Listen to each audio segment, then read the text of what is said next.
Esta semana las tachas y las resoluciones del Jurado Electoral Especial de Piura han puesto de vuelta y media a muchos candidatos que están postulando al 5 de octubre. ¿Cuál es la movida electoral hasta este momento en Piura? Vamos a escuchar un análisis del doctor Fernando Guamán Flores, experto en opinión pública de la Universidad de Piura. Vamos a ver la entrevista.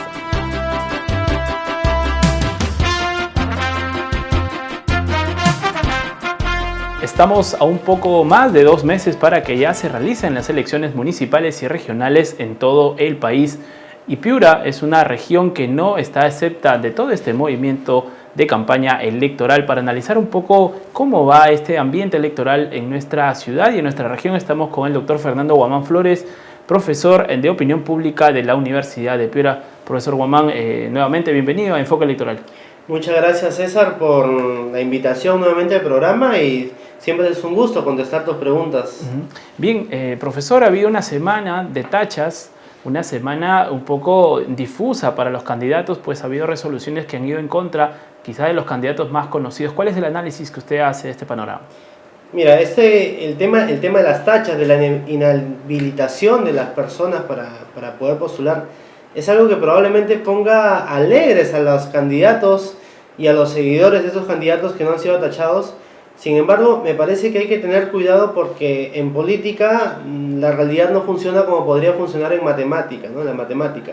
Recordarás tú, hace unos años, que un fenómeno similar tuvimos con el caso de Lourdes Flores y Alex Curi, ¿no? Alex Curi sale de carrera electoral, Lourdes Flores aparentemente queda sola y con la autopista libre para tener la alcaldía de Lima.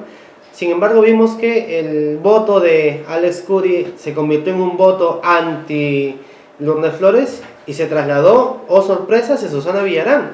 Y tuvimos, contra todo pronóstico, a Susana Villarán como alcaldesa de Piura y Lourdes Flores no pudo alcanzar la alcaldía. Si pensamos y trasladamos esa experiencia, lo que podemos ver en la región, sabemos que está en evaluación la tacha de Reinaldo Gilbert.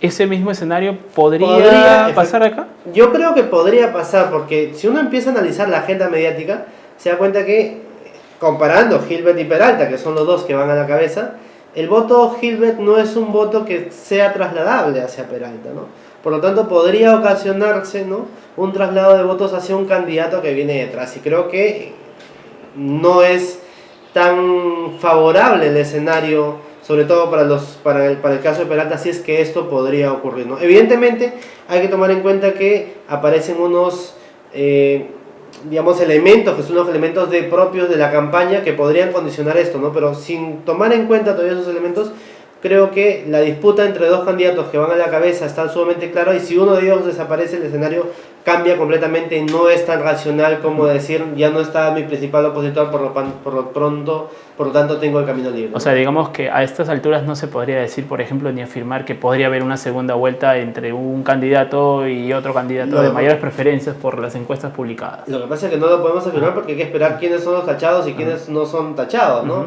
Y una vez que tengamos ya el panorama definitivo, recién creo que podemos hacer un análisis de lo que podría pasar cara a los próximos meses. Y podría entrar un tercero ahí que está deambulando en esos primeros 3 puestos, ¿no? La historia política de nuestro país nos dice que las elecciones se deciden entre los 2 últimos meses y el último mes y medio.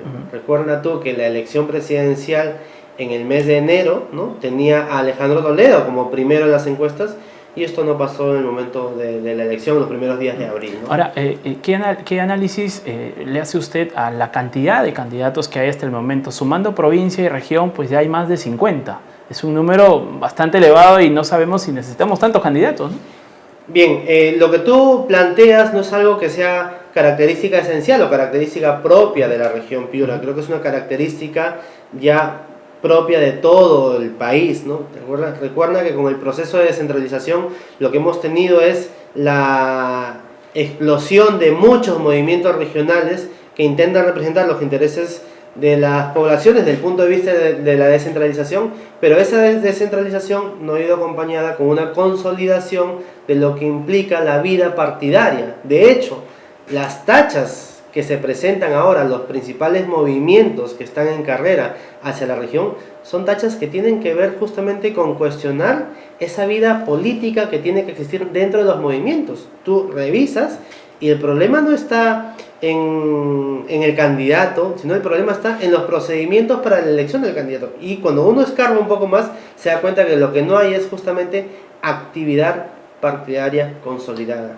Por eso es que este tipo de problemas no los vas a encontrar en los partidos políticos tradicionales, y sí lo vas a encontrar en los movimientos regionales. Si uno empieza a ver, claro, los partidos políticos que ya están sumamente consolidados tienen más o menos, ¿no?, vida política, por lo tanto participación y elección democrática de sus dirigentes, mientras que en los movimientos regionales vemos que las principales tachas van justamente por esa falta de consolidación política, y que es parte también de ese aprendizaje que estamos teniendo en las regiones, consecuencia del proceso de descentralización. Bien, profesor Fernando Guamán, le agradecemos haber estado nuevamente aquí en Enfoque Electoral.